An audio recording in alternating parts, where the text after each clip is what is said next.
Welcome to the Great Detectives of Old Time Radio. From Boise, Idaho, this is your host, Adam Graham. If you have a comment, email it to me, box13@greatdetectives.net. Follow us on Twitter at Radio Detectives and become one of our friends on Facebook, facebook.com/Radio Detectives. Today's program is brought to you in part by the financial support of our listeners, and you can send along a one-time donation at support.greatdetectives.net, and I want to thank Janie for supporting the show that way. You can also send along a one-time donation with the Zelle app to box13@greatdetectives.net. Thank you so much to Bonita.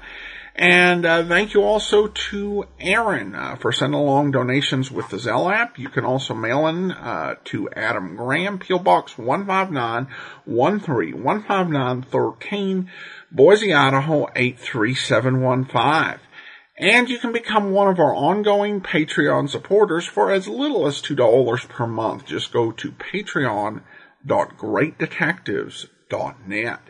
Well, now it's time for this week's episode of The Man Called X. The original air date, December the 7th, 1947, and the title is Shipment Condemned. You're twice as sure with two great names, Frigidaire and General Motors.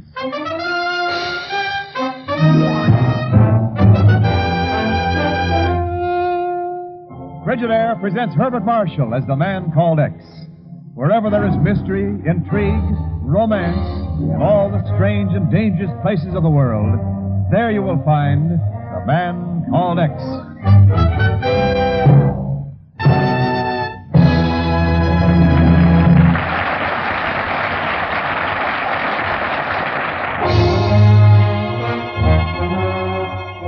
And now Frigidaire presents Herbert Marshall as Ken Thurston, The Man Called X. It was a cunning and devilish scheme with a pattern that touched three countries and crisscrossed an ocean between. Ken Thurston was called in late, but then the last stages of any game are always the most dangerous. I don't know whether you heard about the deal or not, Ken. I'll know more about it when Miss Brooks gets that call through to Pringle. Anyway, one of the food commissions up here in the U.S. contracted to buy $1 million order of canned beef from the Gallivan Export Packing Company in Montevideo. Gallivan Export. Yeah. In fact, they advanced half the payment to this company so they could step up operations and make quicker delivery. The canning job was finished about 10 days ago. The meat intended for European relief? It was. What do you mean, Chief? Well, the inspector for the commission airmailed sample cans to Washington the first of the week. Ken, every sample was spoiled. Only thing they could do was order the whole shipment destroyed. Oh, fine. And with the food situation over there the way it is. Yeah. Well, it's probably nothing more than a bum job of processing. But anyway, Pringle went down there, and I had the papers on the deal sent up here to the Bureau. In fact, they only got here a little while ago. Good Lord. What's the matter, Chief? Well, this report, look how it's signed. Food Commission Inspector, Uruguay Division, P. Zellschmidt. Pegon! Now, how the sandhill did that bird-brained little scoundrel ever get tied up with... excuse me, this must be... Yes, Miss Brooks? Fine. She's through to Montevideo. Good. Hello? Hotel Regina? Let me talk to William Pringle. What? No. No, thanks. Ken. All right, Chief, let's have it. Bill Pringle was accidentally killed at 1:45 this afternoon. He fell out of his hotel window. Bill Pringle. Good a friend as I've ever known. Yeah. I don't know. Maybe it was an accident. But if it wasn't, then somebody's going to pay for it. You can count on that. Chief, I'm going to Montevideo.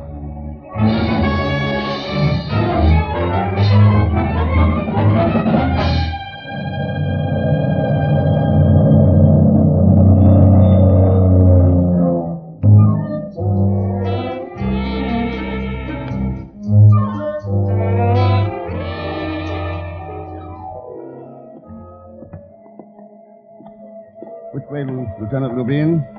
Straight ahead? Yes, Senor Thurston. The office is there in the far corner of the warehouse. Oh, yeah. I see. Lieutenant, what do you know about this Mr. Gallivant? Very little, senor, except that he is the owner of this concern. The export packing company has never been subject to police investigation before. Oh, it isn't now. It's just that I'm following a hunch, that's all. Oh, seems to be a visitor leaving. Again, my thanks, Mr. Gallivant.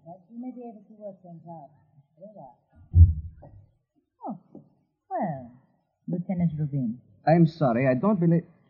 Ah, yes, the lady from France. Yes, Lieutenant. Jean de Leone, remember? But of course, I checked your passport when you arrived on the plane yesterday.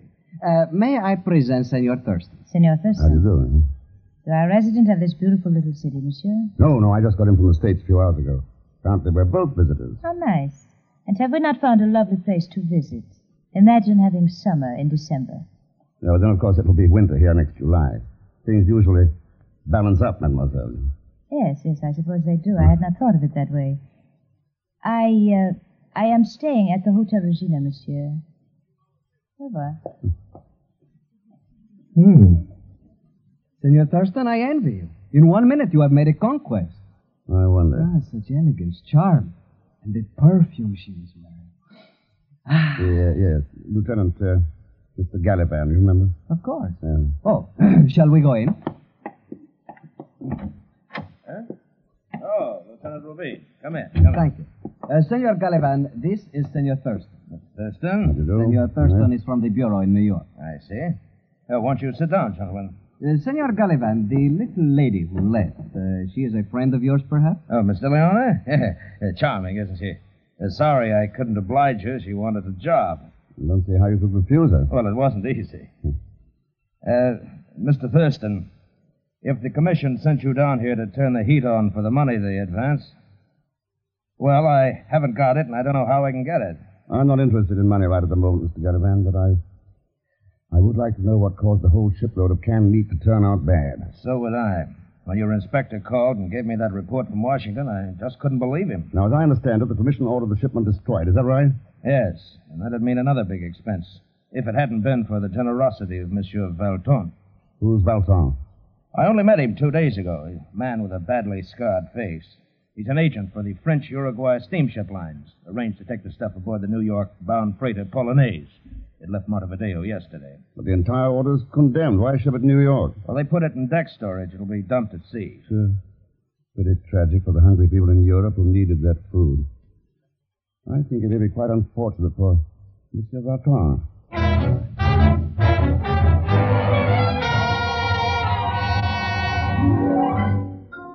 Mr. Thurston, I swear by the father of my father Pipe down, Pegon. But Inspector Zellschmidt. Mr. X, you always said I should work at something honest for a change. You were joking, of course. But Pegon, you can't even spell honest. a capital O-N... Oh, skip it. Whatever gave you the idea of working for the Food Commission in the first place? For $500 a month? I mean, I saw my duty. And I did it. They practically drafted me. Why, the general manager of the Congress called me up and said... I've already seen that letter of recommendation. Said to me, he said, oh, you mean the letter you wrote? I mean the letter you wrote and signed my name to. But you were out of town. And anyway, I knew how you felt about it. Oh, sure. Irreproachable character, highest ethics, a genius who speaks 9 languages fluently. But... You can't even speak 1 language. But... Down here to sample $1 million meat order. Why, you wouldn't know how to sample shoe polish. Huh? That just goes to show you. So I didn't. I hired an expert. You what? Sure, a little Euro guy named Pedro Zapato. For the sucker. He did it for practically nothing. I'll bet. Well, he was recommended by my very close friend, Monsieur Noble. The French consul, you know. And how did you get to be a close friend of the French consul? Oh, he dropped around last week just to pay a socialist call, you understand? Yeah. Maybe I do understand, Pegon. Tell me, what does this Monsieur Noble look like? Very distinguished. Strictly first-class big shot. Why, he even used to fight duels, Mr. X. Scars all over his face.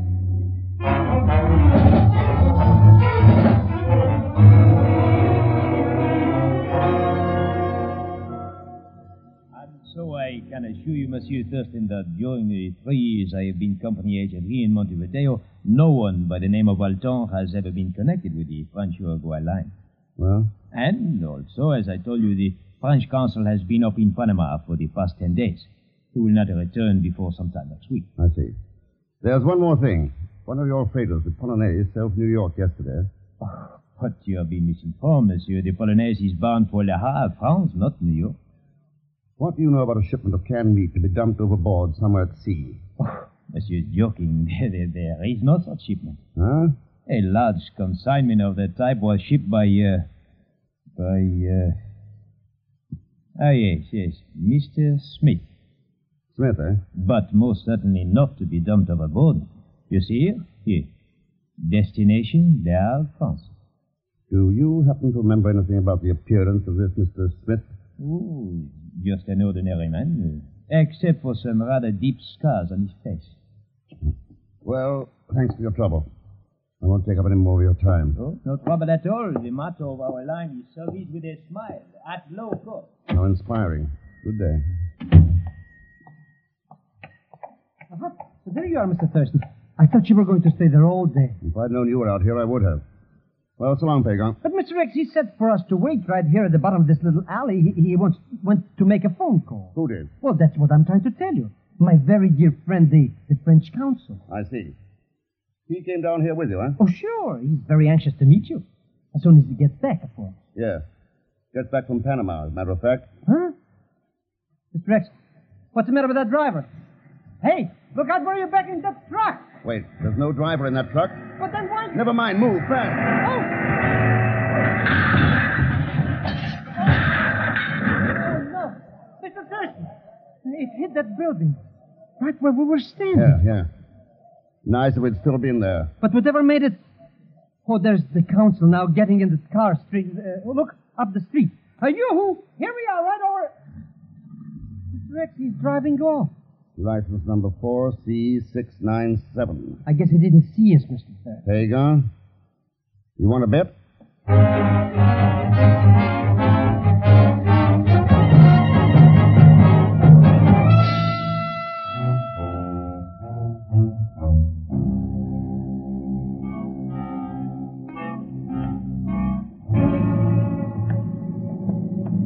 This Hotel Regan is not such a hot dump. Why don't you get a suite over in my hotel? Couldn't stand the glamour, Pegon. Diplomats, consuls all over the place. I still don't understand why he drove off down there in the street. No. You know. Come on in. Anyway, if he's not a consul, then what's this all about? Pegon, it's about $1 million worth of canned meat that somebody wants to make $5 million out of on the French black market. Oh, well, and that... Mr. X, what kind of a shaving lotion do you use? Not the kind you're smelling. It's a little French import named Jean de Leone. I've had a visitor. French import? That reminds me, how could anybody sell that meat when it's no good? That's what I'm going to ask your help as soon as I can get Lieutenant Rubin to pick him up. You mean my friend Pedro Zapato? But he... Hello, operator. Get me Lieutenant Rubin at the Montevideo police. No, never mind, operator. But, Mr. Thurston, how come you change your mind? Pegon, it'd be pretty silly to have the police hunt for a man when you already know where he is. Huh? Yeah. Come and take a look behind this bed.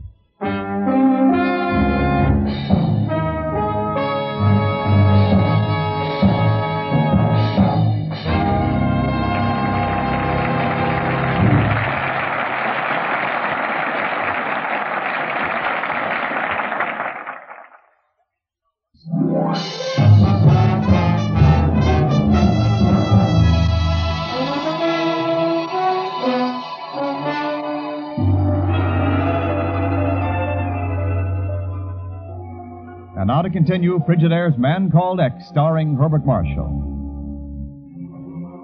Somewhere out in the South Atlantic, a cargo of canned meat is heading for the French black market. While down in Uruguay a few minutes ago, Ken Thurston walked into his hotel suite to find the murdered body of Pedro Zapato, the man he'd hoped might supply some of his answers. Right now, Ken and Pegon are making a hurried visit to Pedro's room. There's something very suspicious about that Lieutenant Rubin fellow, Mr. Thurston. Why should he have this address of Pedro's in his file? That alleged assistant of yours was a crook, Pegon. And he was working for a killer. I don't see how you can say such things. Why the French consul himself, Monsieur... Monsieur which? Noble or Valton or Smith? It's been all three. Well, all right, then. I suppose you think I'm stupid. Pegon, don't tempt me. 26B, here we are. The door's open. Come on. You don't think maybe somebody's here? There has been anyway. Smell that same perfume? Yeah. Hey, look at this joint. Yeah. Well, Mr. X, why should anybody tear everything up? Maybe somebody didn't want Pedro Zapata to do any talking. Dead or alive. Mr. X, what's that? Oh, the telephone. Hello. Senor Thurston? Lieutenant Rubin. Somebody's already been here. They've torn the place to pieces. That I was afraid of. But I have traced the license number you gave. Good, let's have it. The car belongs to a public rental agency at 104 Avenue Positas. 104 Avenue Positas. All right, Lieutenant, now's the time to put the lid on. Lock every exit out of Montevideo.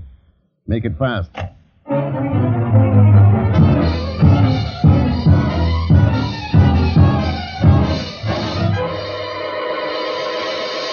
Ah, yes, indeed, senores.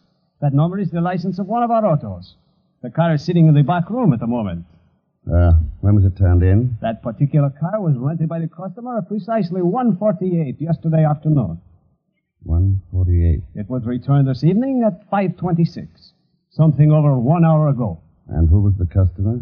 Mr. Smith. Smith, eh? Fellow with the scarred face? As a matter of fact, yes.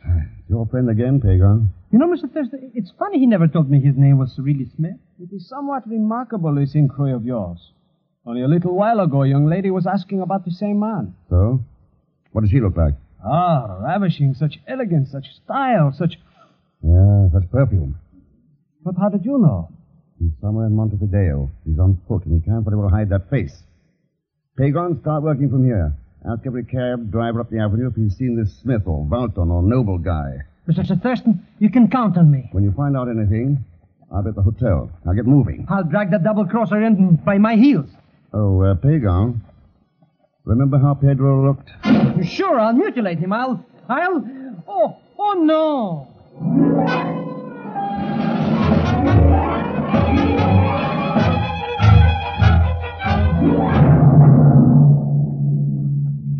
Hello, Mr. Thurston. Oh, I didn't know you were talking on the phone. Quiet, Pegon. Hello, Ken. Yeah, go ahead. Well, she's listed all right in the French file. Jeanne de Leone. Want a description of her? Oh, no, Chief. I don't need it. I've seen her. Now, look, Ken, if you've got some... Thanks a lot. So long, Chief. Pegon, why aren't you busy trying to track Valton? Because I have already. He's out that expert packing company joint. Sure about that? Well, that's where some cab driver took him about an hour ago. An hour ago. Oh, come on, Pegon, let's go.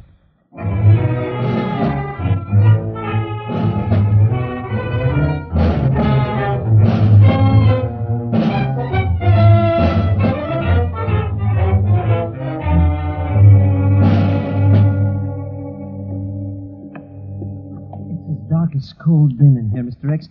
I don't see why you don't use that flashlight. Quiet, Pegon. There's a light ahead there in the office. Oh, Mr. Gallivan probably went home and forgot. Wait. Maybe we'll use this flashlight right now. Better put up your hands, Mr. Leone. Hey, that little French cookie. Oh, you see, I became lost here in the dark, Monsieur Thurston. I was going to call on Mr. Gallivan. Yeah, I'll take the gun. Thanks. Mr. Leone, I know who you are. I know what you are. But how could you know? Because he is the man called X. He's... Oh, no. Come on. Let's go ahead and pay that visit you were planning. Huh? Oh, Mr. Thurston. Inspector Zellschmidt. Good evening, Mr. Gallivan. Mr. Gallivan, we just caught a housebreaker outside of your warehouse. This little cauliflower here. What? Oh, it's Miss DeLeone. Say, what's going on here? Can't blame you for wondering, Mr. Gallivan. The moves are coming pretty fast in this game. Has Monsieur Valton been here? Valton? Well, of course not. As far as I know, he's on a freighter headed for New York. Mr. Thurston, I just figured it out. This guy Gallivan is Valton. What? Well, sure. Why not? He uses makeup to look like scars on his face. He's just a Dr. Jekyll and Mr. Hyde. Grab him. Oh, pipe down, Pegon. I saw Valton. He didn't weigh any more than Mr. Leone here. Then who is guilty, Mr. Thurston? Monsieur Valton. Huh? Who's that? Come in, Lieutenant. Who? I came as quickly as possible after I received your message, Senor Thurston. Well, you're right on time, Lieutenant Rubin. The only person we need now is Monsieur Valton. And I suppose you are going to tell us what has happened to him. Yes. I wouldn't reach into that drawer, Mr. Gallivan. Lieutenant Rubin has you covered. You will please not move, Senor Gallivan. Pegon, that looks like a closet back of the desk there. Why don't you take a look? Oh, sure, Mr. Thurston. I'll be glad to. May have to have the place searched, Lieutenant, but I did smell powder smoke when I came in here. It's him. Barton. He's in there with holes all over him. Well, Mr. Gallivan? He's the one who did it, Bolton. He talked me into it. He's the one who killed Pringle and Zapato. Oh, no. He might have killed Pedro Zapato, but not Bill Pringle. Because at the very moment that happened, Bolton was halfway across town renting a car. What? Bill Pringle was my friend, Gallivan. Before I came down here, I swore somebody was going to pay for killing him. All right, now, talk and tell the truth. Wait a minute. Where does this little De Leone number fit in? Pegon, Mademoiselle de Leone is an agent of the French Sûreté. Huh? That is correct, monsieur. You see, I followed Monsieur Valtin from France, where he was one of the leaders of the black market. Well, that's that, Mr. Thurston.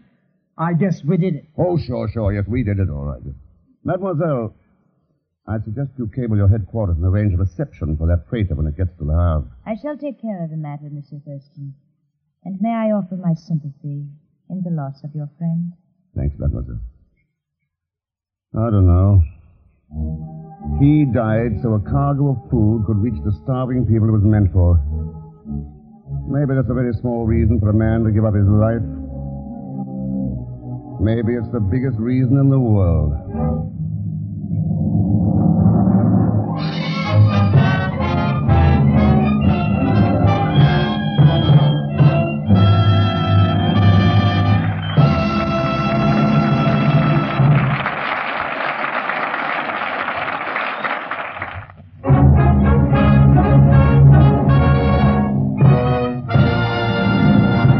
Frigidaire star Herbert Marshall. Thanks for being with us. Next week, our story is called Delta Concerto. And don't let that title fool you, because it's packed with mystery and suspense. As usual, Leon Belasco will be along in the role of Pegon Zellschmidt. So join us, won't you, when next I return as The Man Called X. Good night.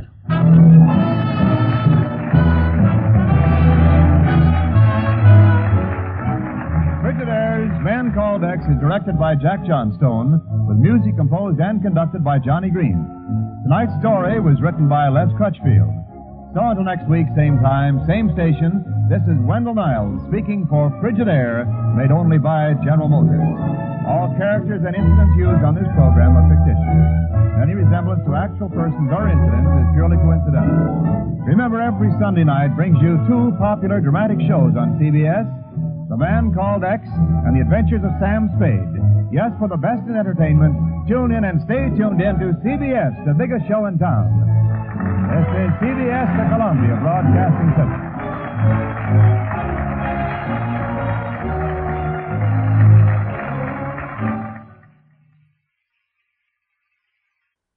Welcome back. You know, I think the one thing that has surprised me most about this run of episodes from the mid-1940s, and I've listened to some of them, but I've not been, through the whole thing, so I'm encountering fresh episodes as we go, is that the focus isn't on, more of the episodes than not aren't on escape Nazis. They aren't on the Soviets and the Eastern Bloc.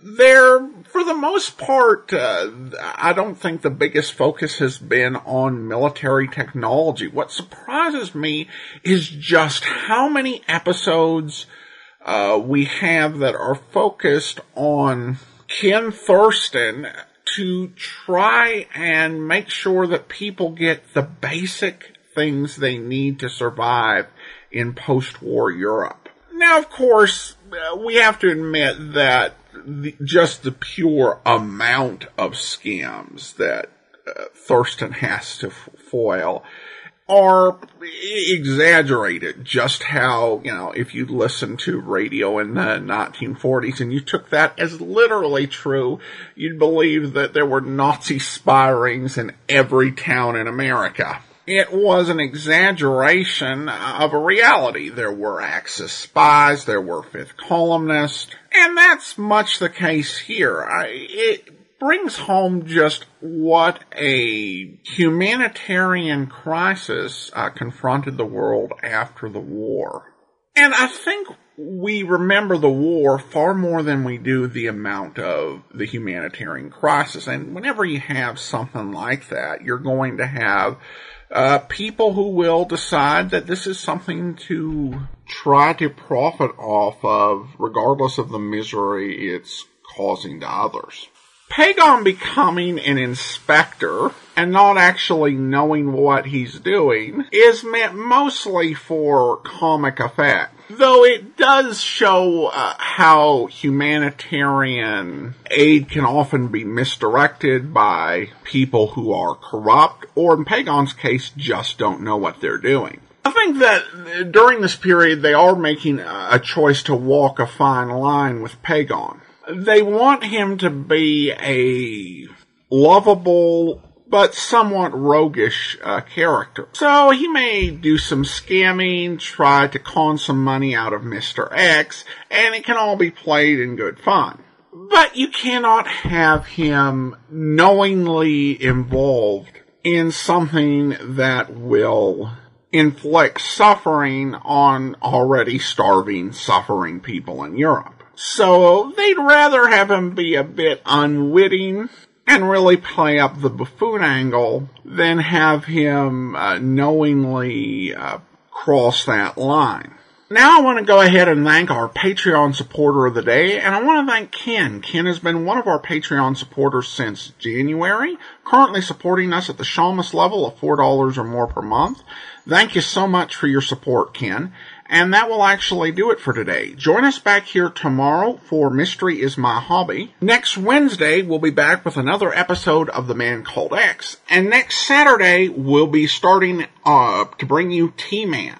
In the meantime, send your comments to box13 at greatdetectives.net. Follow us on Twitter at Radio Detectives and become one of our friends on Facebook. Facebook.com/Radio Detectives from Boise, Idaho. This is your host, Adam Graham, signing off.